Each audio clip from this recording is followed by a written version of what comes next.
Today we're going to be learning Eruvin Daf Pei Gimel. It's the Shabbat Daf for Shabbat of this week. This shiur is dedicated by the Greenstone cousins in honor of the birthday of our cousin Lana Kerzner, a lawyer and advocate of social justice, a role model to the women and men of our family. Happy birthday. And with that, we will get started. We finished the mishna yesterday. We were discussing this mishna about different shiurim for the two seudot that one needs for eruv tchumin. And then we said there was a machloket. I'll refresh your memory. We'll look at the sheet. There was a machloket, Rabbi Yochanan ben Broka and Rabbi Shimon, both about the size of an average loaf and how that size translated into 2 meals. According to Rabbi Yochanan ben Broka, that was 2 meals. According to Rabbi Shimon, it's a percentage of that. 2/3 of that is the shiur for 2 meals. They also disagreed about how big the kikar was. Is the kikar a half a kav, which is 12 eggs, according to Rabbi Yochanan ben Broka, and 1/3 of a kav, which would be 8 eggs, according to Rabbi Shimon. So now the Gemara says, the Mishnah had said, if we take this amount and we have it, half a kikar, and there's a debate whether it's a machloket, what size the kikar is, the machloket between Rabbi Shimon and Rabbi Yochanan ben Broka will also hold true for here. Or some people say that we actually hold like Rabbi Shimon, and that this part of the Mishnah is only really relating to Rabbi Shimon's opinion. So half of it for the bayit hamenugah, meaning if you walk into a house that has a leprous house, if you walk in, you become tamei immediately. But if you don't stay long enough to eat a half, you have to stay long enough in order for your clothes to become impure, is the amount of time it takes to eat a half a loaf. So it would be half of this amount.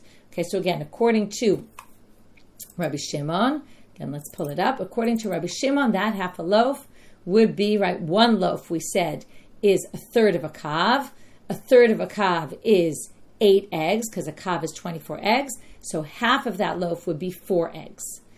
Then we have lifsolet hagviyah. What does that mean? If I'm eating truma, the size of this shiur, which we're going to get to, which is 1/4 of this loaf.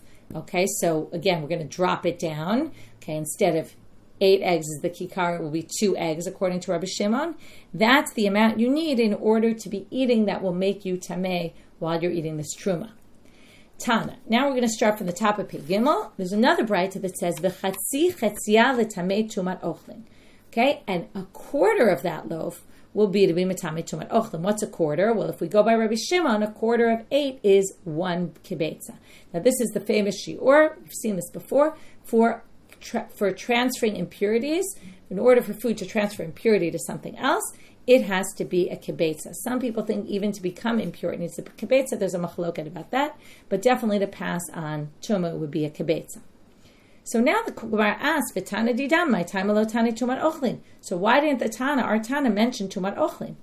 The answer is mishum de lo shavu shiurayu. Okay, we're now going to say this isn't yet clear, but our Mishnah mentioned only the first two, bayit menuga lifsol tagviyah, not letami tumat ochlin, because the shiurim were not shavim. What does that mean? They weren't equal. So what does this mean exactly? So we kind of could say it's not an exact measurement. What's not an exact measurement? So now we're going to see Ditanya. To each other. In other words, the relationship between these, it seems very clear. A half, 1/4, an eighth, they seem very clear. But now we're going to see that the shiur of a kibetza for tumat ochlin is set, very clear, and the other ones, there's a debate about how big they are, and they're not exactly exactly a betza. We're going to see. So now we're going to see that, and then we're going to show, since those aren't exactly kibetza, they didn't want to mention this as compared, the tumat ochlin as compared to those, because it would sound like, well, if those are a little more or a little less than a kibetza, then this is also related. But no, it's not. It has its own independent, it's clearly exactly a betza, and not a little bit more, a little bit less, and therefore they didn't want to use that comparison. So now we're going to see, as it says in the brayta, the kama shiur chatzi pras. How much is a chetzi pras? Okay, now chetzi pras, a pras is a half a loaf. How much is 1/4 of a loaf? Okay, this would match lifsolet hagviyah, the 1/4. Shnei beitzim, right? That matches Rabbi Shimon. That 8 beitzim, so 1/4 of that would be 2. Chaser kima, minus a little bit. It's a little bit less than 2 eggs. Divrei Rabbi Yehuda. You're going to see from this chart here that there's 3 opinions here. Rabbi Yossi omer shnei beitzim sochakot. 2 eggs that are a little wider. Remember, we had the tefach that was tight or a little looser. So here also, we're going to say a beitza with a little bit, What do you think of? And you go to the store and you buy eggs. There's medium, there's large, there's extra large. So we're saying the extra large size. Okay, we all know that makes a difference.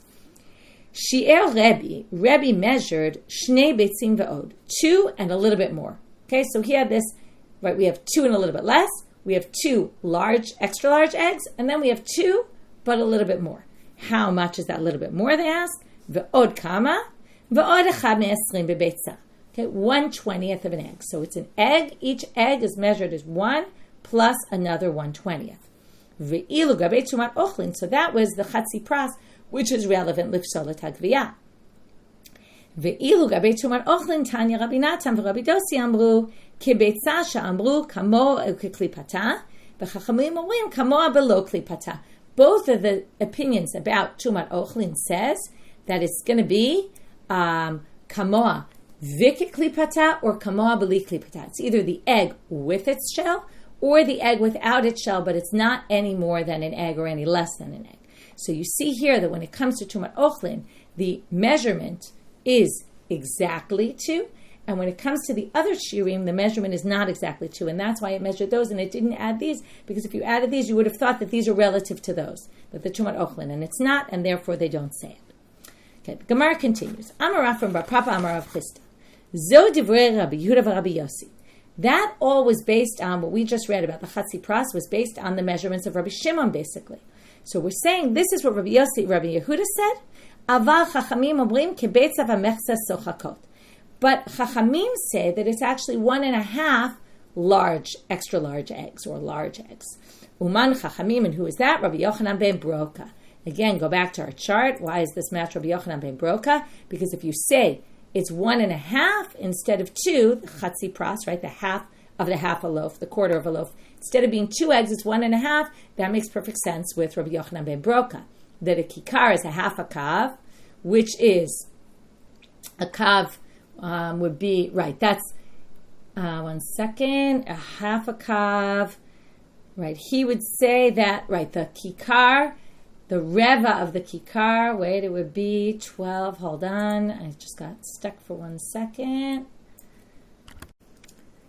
Okay, so I realized what happened. I was going back to our original understanding of Rabbi Yochanan, which was that a su'udah, as it says here, a su'udah is, sorry, let me just open it. A su'udah is a quarter of a kav. But in the end, if you remember, we said because of the cost of the markup, it really ends up being that the su'udah is really 1/8 of a kav. That's where we got to 8 and 9 is not much different. So one su'udah is 1/8 of a kav, which is already going to lower it, right, to half this amount. Instead of 12 beitzim, there's actually going to be 6 eggs in a kikar, one kikar. If there's 6 eggs, and then we do a quarter of that, we're going to get ourselves to our number of what we just said of 1.5 eggs. Okay, so that gets us to 1.5 eggs, and that's what we're going to say that whole brighta we saw was all only according to the approach of Rabbi Shimon, but there's also another approach, which is that it's Rabbi Yochanan ben Broka. So now it says here, right, Chachamim say kibeitza v'mechza sochakot. And then they say, Man Chachamim, Rabbi Yochanan ben Broka. And who is the rabbis? Oh, that matches Rabbi Yochanan ben Broka. So now they say, wait a minute. Pshita sochakot. Pshita. Isn't that obvious? If it's 1.5 eggs, then obviously that's Rabbi Yochanan ben Broka, because he's the one who holds that 1 kikar is 6 eggs. So now they say, sochakot atalashmina. No, they wanted to tell you that even Rabbi Yochanan ben Broka holds that they're eggs that are sochakot, large ones.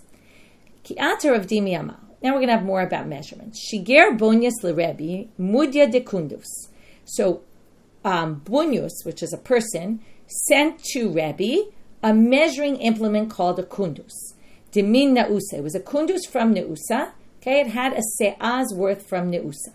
Vishi'er Rebbe, and Rebbe estimated how many eggs are in this kundus.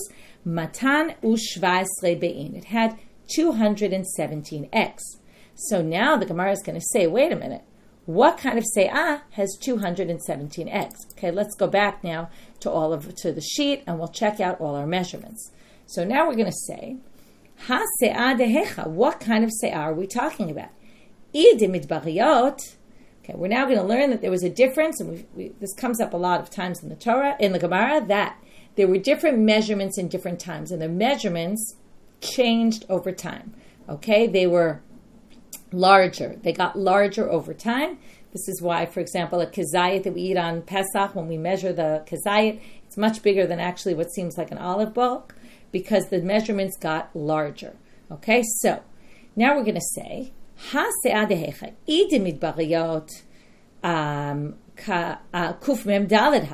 144 eggs in a se'ah.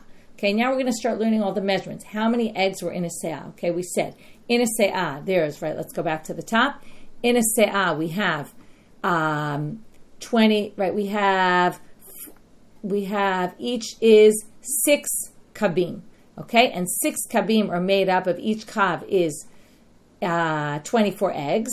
So 24 times 6 gets you to 144. So that's the midbariyot. So that certainly doesn't match 217. V'id Yerushalmit kufayin gimel, 173. Okay, how do we get to that? So we're going to, right, that's basically an increase of a fifth from 144. Because each time we're going to see that they go up a fifth. Okay? Itziporit, right? Actually, I forgot to do the math on the sheet, but I did the math when I was preparing. It comes out a little bit off. Okay, if you add a fifth, you do 144 times 1.2, you're going to get to 172.8, which is close to 173. Okay, it's not exact here, but Id Yerushalmiyot, it's going to be 173 havya. V'id Tziporiot, which is another fifth greater than that. Okay, so again, multiply by 172.8 times 1.2, it's going to get you to 207.36. So Id Tziporit, they say Reish Zayin, it's 207. Okay, so again, they do it estimating.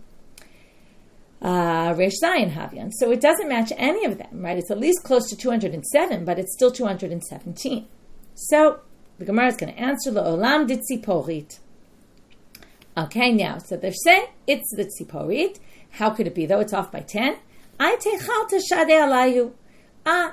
add to it the hafrashat challah that you had to do. We just learned about hafrashat challah. It's 1 out of 24. So they're going to say, add that. Okay? So now, that doesn't really make so much sense either, though. Okay, now they're going to say, chalta kamahavyan, timne. Okay, it's really going to be 8. Okay, now, we're going to see it's either 8 or 9. And in fact, Tosfot has a girsa that it's 9 and not 8, and that it's a mistake here. So let's read. So let's figure out, how do we get there? So we learned the challah for a balabayit is 1 out of 24. So if you do 1 out of 24 times 207, you get to 8.625. And if you do 1 in 24 times 1 over 24 times 9.04, then you're going to get to, times 217, you're going to get to 9.04.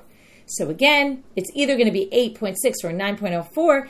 Either which way, you're not going to get up to the number that we're looking for, which is we need 10 more, because it was 207, and we're trying to get to 217.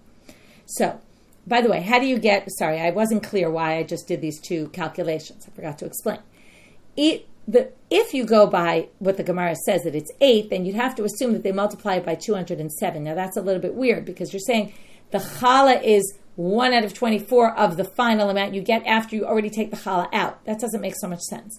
So it makes more sense to say you're taking the challah out of 217, out of the whole amount, and then you would get to 9, which would then get you down to 208, and that's not what it's here, it's 207. So either which way, the calculation doesn't work. Again, there's two possible options as to how they did the calculation. Akate b'tzarlu, so it still doesn't work. Oh, here's our solution. If you remember, going back, and I'll show you in the chart, we said that shiur Rebbe, that what kind of eggs are we talking about? 2 eggs and a bit, and how much is a bit? 1 over 20. So if you say that these 207 eggs are really 207 eggs plus a 20th for each egg, so do a 20th times 207, you get 10.35. So you're going to end up, that's the added 10 that we add, and that's how we get to 217. So the measuring implement they had was basically a measuring implement of Tzipori ones, which were 207, but each one was an egg plus a 20th, which is going to get you up another 10 to 217. So now they say, wait a minute. Now, all of a sudden, it's very strange, because until now, they don't really seem to care about decimals, but apparently sometimes they did. Ihachi havalu tfei. Kevan, right? So now they say, it's more. It's 10.35, so it should be 217.35. So why didn't you say that? So the answer came under because it wasn't a whole egg, so they just didn't count it in the calculation. Tanu Rabbanan. Now we're going to talk about the comparison of all these measurements. Okay, and here I also did the calculations for you on the sheet to help you, and we'll use it here on the share screen. Tanu Rabbanan. Se'ah Yerushalmit yitera midbarit shtot. So the Se'ah Yerushalmit is a 6th grader. Now, before I did my calculation with a 5th, but that's because in this, every time we have a chomesh, it's really a quarter. Whenever we say shtot, we mean a 6. That means if you add it and then subtract from there, when you take the greater number, once you add, let's say we start with the midbariyot, they're smaller, we want to add a 5th. Now, when we have the whole amount and we take out a 6th, we'll get back down to that original amount that we started with. So you could call it a 6th or you could call it a 5th. It depends which direction you're looking from. So they're now going to say, so the Se'ah Yerushalmit is more than the midbarit by a 6th. And shal tzipori yiteral Yerushalmit shtot. And the next one also, the tzipori is greater than the Yerushalmi by a 6th. By the way, I didn't discuss what does it mean, midbari, Yerushalmi, tzipori. So midbari is what they did when they were living in the desert. Yerushalmi is what they did further on, maybe in the time, sometime by Rishon, in the time of Shlomo and the first temple period. And the tzipori is the later time period when the rabbis, at some point anyway, the center was in tzipori. So more in rabbinic times. So those are the different generations and the changes. So now I'm not going to get into why shiurim changed and all that. That's another whole topic. We'll leave it out for right now. So now we're going to say nimtza. Okay, so after we say each one is a 6th greater than the other. Okay, so now we'll just do the calculations. A 6th of 172 is 28.67. If you do 173, now this is what I said. You do a 6th minus, I did that wrong. It's by 173. A 6 times, one second, let me just calculate it because I see I did it wrong here. A 6 times 173 equals 28.33. Okay, so this actually gets you to, so then you have 173 minus that, you get to 144.167. Okay, so you're very close to 144, which is exactly what you're looking for. So if you take that number away, again, you take the greater number, 173, you do a 6th of that, it gets you to 28.33. You subtract that from 173, you get to 144.163. So there you see the difference. Now if you take the tzipori, which is 207, and you multiply it by a 6, you get 34.5. 207 minus 34.5 gets you to 172.5, which rounds up to 173. Now they say this interesting line, which is a little bit tricky. So if that's lower by a 6, and that's lower by a 6, or that's greater by a 6, and that's greater by a 6, you're going to say the difference between the lowest number and the highest number is going to be a third, because you would say a 6 and a 6 is a third.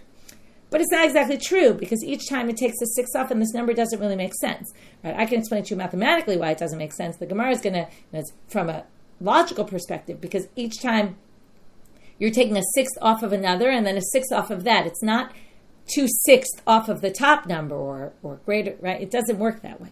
So basically, the Gemara is going to question it and say this doesn't make sense. So the Gemara is going to ask, shlish deman, shlish of what? Ilem shlish demidbarit. So michte shlish demidbarit kamahavian. So now they're going to basically go and they're going to say all the shlishes, okay? So now if you want to do, let's just start with the difference between 207 and 144, which is the difference that we're trying to say is a third, and we need to understand a third of what. So what is that number? The number is 63. 207 minus 144 is 63. Starting with that as our premise, we're now looking for a third of something, which is going to equal 63, which I'll tell you right now that we're not going to actually find. So first they say, let's start with, okay, a third of what? Maybe it's a third of the midbarit itself, of 144. So michti shlish midbarit kamahavian, arba'im v'timnaya. Okay, it's 48, because if you do a third of 144, you get to, one second, right, then you're going to get to 48, and then ilu odfa shitin utlat. But the odef, sorry, I wrote this wrong. Okay, this is what happens when I rush through making the sheet. At least I can correct it while I'm teaching. 1/3 times 144 comes out to 48. right? We're looking for 63. The problem is we're not getting to 63 because this isn't, right? This is 48. It's totally off. It's definitely not, the difference isn't a third of the 144. Next one. Bi'ilu odfa, okay, and the odef, the one number we're looking for is shishim v'tlat, is 63. Ela shlish Yerushalmi. So let's go on our list. Maybe it's a third of the Yerushalmi. Now this would be weird to say the difference between tzipori and midbari, the two extremes, is a third of the middle one. But anyway, they're going to try it. Shlish jida kamahavien chamishim v'timnaya. Okay, it's actually 57.67. That's a third of 173. So that's not going to work. Oh, they actually say it. Sorry, I didn't finish reading. Chamishim v'timnaya, here they use decimals. Nechi tilta, minus a third, okay, which is 57.67. And bi'ilu odfa, and what we're looking for is shitim v'tlat, 63. Ve'ela de tzipori, what about, maybe it's a third of tzipori. So shlish jida kamahave, shivin nechi chada. Okay, it's 69. That's over now, right? Because now we're going to end up, right, it's 1/3 of 207 is 69. So again, we're going to have a problem. So we're looking for 63. Ella amar Rabbi Yirmiyah hachi kamar. So Rabbi Yirmiyah says, I'm going to explain it differently. What they meant to say was, se'ah shel tzipori yitera midbarit karov l'shlish shela. Oh, it meant that if you take a third, which is 69 of the tzipori, and the difference between the midbari and the tzipori is close to that. It's 63. 63, 69, not so far off. V'shlish shela, and then he adds this other thing, which not sure where he gets this from in the wording, but he says, and another factor that's interesting about it, this is kind of like playing with numbers and saying, oh, well, the number this is like that. Shlish shela karov lemechze de midbarit. Okay, what is this? The third, okay, a third of the tzipori, which is 69, is also close, as it's close to the difference between them, right? The difference between the tzipori and the midbari as 63. It's also close to half of the midbari, which is 144 divided by 2, 72. It's also close to that. So Matkef la Ravina says, what are you talking about, Rabbi Yirmiyah? Midi karov katane. It doesn't say it's close to. That's not what it said. It said a third, right? It said, actually, let's read the words exactly. It says here, nimset shel tziporit. The tzipori one is yitera al midbarit shlish. It's more than the midbari by a third. So it doesn't say it's close to this and it's close to that. So therefore, Ravina says something else. Amar Ravina, hachi kama. Nimset shlish shel tzipori beve'odiyot shel Rabbi. Remember the od, the 1/20th? Okay, so the tzipori, now we're back to, well, actually the tzipori, if you add the odiyot of Rebbe, you add another 10. That gets you up to 217. A third of 217 is what? 72.33. So now, that's yetera. Remember there was the yetera. Okay, it said it's more than, we said it's more than a third. But now he's going to say, no. A third of it is more than mechza shel midbariot shlish. Mechza midbariot shlish betza. It's okay. Now instead of saying it's tzipori is yitera midbarit shlish, it says the third of tzipori, which is 72.33, is more than the half of the midbari, which is 72 exactly. Remember, 144 divided by 2 is 72. Is more than that by a shlish, by a third of an egg, because it's 72.33. Here you see, by the way, they're very careful about decimals. They're trying to tell you exactly by what fraction is it greater than half of the midbari. Now, why they would make that calculation is a very strange calculation. Say a third of the tzipori is greater than the half of the midbari by a third. Very difficult to understand. But that's how they come up with some number that actually fits in here. Okay. Those were the complicated calculations. We're going to have only one more complicated calculation for today, coming up soon. Tanu Rabbanan, Reshit Arisotechem. So now we're talking about challah. When it comes to challah, so you have to take the first of your dough, right? The bit of some of your dough goes to the kohen. Vekama isotechem. So they say, Reshit Arisotechem. The drasha is Kedei isotechem, like your isa. In other words, you have to give the size of your. It has to be that when you're giving it, you're going to get a size of a loaf. Okay, so there's a minimum. This teaches you there's a minimum amount for how much, in order to take, to be chayiv, to take challah, it has to be a minimum amount. This is why people often try to make more challah so they can be mafresh challah according to the law, with a bracha. So what is this measurement? V'kama isotechem. Here there's a big debate among the commentaries exactly how much this comes out to. We're not going to get into the details for today, but kama isotechem, how much is your irregular dough? Kedei isat midbar, like they made dough in the desert. Now, how do we know how much dough they made in the desert? Kama isat midbar, tichtiv v'ha'omer asirita efahu. It tells us the omer, this is describing the man. The man was asirita efa, a tenth of an efa. Mikan abru, shiv'a revi'im kemach ve'od chayevet b'challah. From here they taught us that 7 quarters of flour and a little bit more is obligated in challah. Okay, how do we get there? So let's go through. So now we're going to learn that, okay, a core is 30 se'ah. A bat is 1/10 of a core. A bat comes up in one of the psukim, and it's equated with an ephah.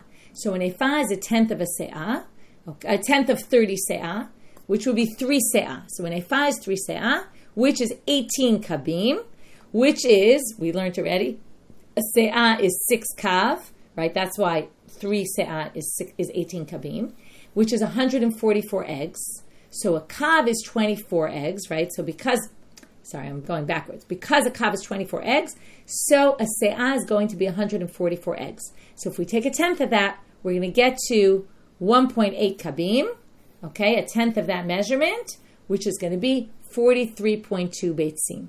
Okay, a tenth of that is 1.8, right? And we're going to end up with, I did there what a se'ah is. A se'ah is 144, but if you turn the eggs, right, you multiply them by 3, you're going to get to 432. Okay, so 43.2 eggs is going to be 1.8 kabim. That's how much you're chayiv in challah. And 1.8 is 7/4, right? Because it's quarters, right? It's 1 and 3/4, which is 7/4. Ve'od, and a little bit more. That's how we got to 1.8. Okay, that was their equation. Then they're going to tell us, just to complicate us even more, shehen shisha shel Yerushalmit, shehen chamisha shel tzipori. Okay, now they're going to say that's 6 quarters, which is going to be 1.5. Okay, if you do 1.8 times 5 6, because each one is greater than by a 6, you're going to get to 1.5. And 5 of tzipori, you're going to get to 5 quarters is going to be 1.25, which is, again, if you take 1.5 and you multiply that by 5 6, you're going to get 1.25. Okay, so mikan abru, ha'ochel k'midah zo harei ze bari u'mevorach, yeter hakem ra'avtan, pachot mikam mekukal b'me'av. We get this nice line at the end, maybe to soften things up after having all this complicated mathematics, to say, and this is just part of that braita about the kadeh isotechem, how much you're chayav in challah. That's an amount that if you eat this amount, that's healthy and blessed and mevorach. More than that, it's a ra'avtan. It's like you're eating, like you're famished. And less than that, it's not good for your stomach. It's not enough food to be eating. Okay, so they're telling you this is the amount that a person should eat. Okay, moving on to the next Mishnah. And from here, we're going to move off of my sheet. We're going to actually bring up the pictures from the Ma'ora, from the pictures that we normally use. Okay, one second. Let me just organize that. Okay, so we move now to a new Mishnah. And now we're back to, let me just pull up the pictures. Okay, now we are back to eruv chatzerot. Okay, we did a little digression there. We were talking about eruv tchumen and how much food you need and how to do it for other people. We're now back to our topic. So anshe chatzer v'anshe merpeset. Let's assume we have a courtyard at the bottom and we have a merpeset at a height of 10 tfachim. And now those are considered 2 separate domains, which is very interesting. Until now, we thought the whole courtyard's the same. We're now going to learn that it's kind of like 2 separate spaces. So if shachachu v'lo eruv, let's say they didn't make an eruv together. Okay? So Rashi says, okay, otherwise this doesn't really make sense. If you look at the first Rashi, hachi garsinam b'matnit, and this is the way you should read the Mishnah. Anshe chatzer v'anshe merpeset v'chule, v'lo eruv elu emelu, aval eruv elu latzman ve'elu latzman. But they each made the the merpeset made an eruv and the chatzer made an eruv. In other words, they made an eruv for the people at the bottom and they made an eruv for the people in the merpasot. Okay? So that's what he says must be the case. And there's a ladder that leads up to the merpeset, as you see there. That's from Rashi in this picture. V'kulam yotzim b'sulam echad lachatzer u'mimena l'reshut harabim. They all go down the ladder from the merpeset and out to the reshut harabim that way. V'af al pichen ein osrin. But still, they can be considered separate units. Okay? Ho'ilu gavoa merpeset asara. Shelo hachu b'sulam ela lahakel. In other words, sulamot only help us. They don't make it worse for us. Okay, v'ambrina Torah mechitza alav, and it's as if there's a mechitza between them. Okay, as if they're separated. So now the question becomes: Kol shegavo asara tvachim lamerpeset, pachom mikan lachatzer. Here you have a beam. You see the beam; it's 10 tvachim tall. If that's the case, that belongs to the merpeset. Anything lower than that belongs to the chatzer. So who can carry from there? If you're in the merpeset and it's higher than 10, it's yours. If you're in the courtyard, you can't. If it's higher than 10. It's less than 10, it's the reverse. Chuliat habor, that's also in the picture on the left there. If you have, remember, the mound of dirt that's created when you dig a ditch, v'hasela, or a rock, kvohim asara tvachim, lamerpeset, again, the same thing. If it's 10 tvachim high, it goes to the merpeset, pachom michan lachatzer. B'med dvarim amurim, by the way, when is this all said, though? And this, you can see from the picture. Bismucha, if they're right next to the merpeset. But aval b'mufleget, if it's far away, afilu gavoa asara tvachim lachatzer, then it belongs to the courtyard, because if there's no access point from the merpeset, then it's going to belong to the courtyard. Vehezehi smucha, what is it considered to be close? Kol she'ein avrachol kar ba'at tvachim. We go back to our measurement of 4 tvachim that we've seen many times. Now the Gemara is going to say, well, based on things we've learned until now, pshita, the following things are obvious, and from that they're going to ask a question. Pshita lezeh bepetach ulezeh bepetach. Hainu chalon sheben shtei chatzerot. Let's say we have a window between our 2 courtyards, and it's easy for both of us to access. Okay, so here they have a picture here where it's, right, I'm trying to think what exactly. I guess it's just a place that's just as easily accessible to both sides. Or lezeh bizrika or lezeh bizrika, or each can throw, meaning it's high up. Like here you have a wall that's 10 tvachim tall, and we said a wall that's 10 tvachim tall is difficult to access for either of them, but they could each throw onto there. So hainu kotel sheben shtei chatzerot. Remember what we said there, right? Sorry, I wasn't clear about. They said if it's lezeh bepetach or lezeh bepetach, we already learned that case. It's like a window between 2 courtyards. Now, a window between 2 courtyards. What did we say?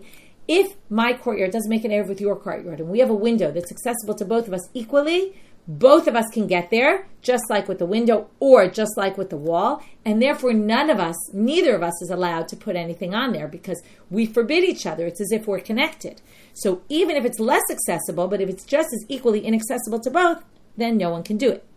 Lezeh b'shulshul lezeh b'shulshul. What if it's lowering down, like let's say it's 10 tvachim deep in the ground? That's hainu charit sheben shtei chatzerot. We already learned that. If there's a ditch between 2 courtyards and it's 10 deep, then again, nobody can carry there because it's equally inaccessible to both. But lezeh bepetach, what if it's lezeh bepetach or lezeh b'zrika? What if for one it's easy, right? There's no picture here, I don't think. No, we're not there yet. Okay, we'll get to this picture in a minute. What if it's lezeh b'zrika? For one, it's very accessible, and the other one, it's very high.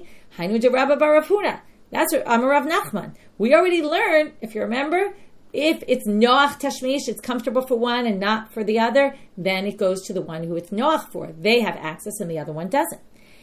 And lezeh bepetach or lezeh b'shulshul, likewise, if one has easy access and the other one has to go deep down into a ditch, then hainu de Rav Shizbi, Amar Rav Nachman. Also, Rav Shizbi said in the name of Rav Nachman about the ditch case, where again, lezeh shetashmisho benachat, the one who it's easy for, he gets access. The one who it's difficult for doesn't have access. But here comes the question finally, and here's picture number 277.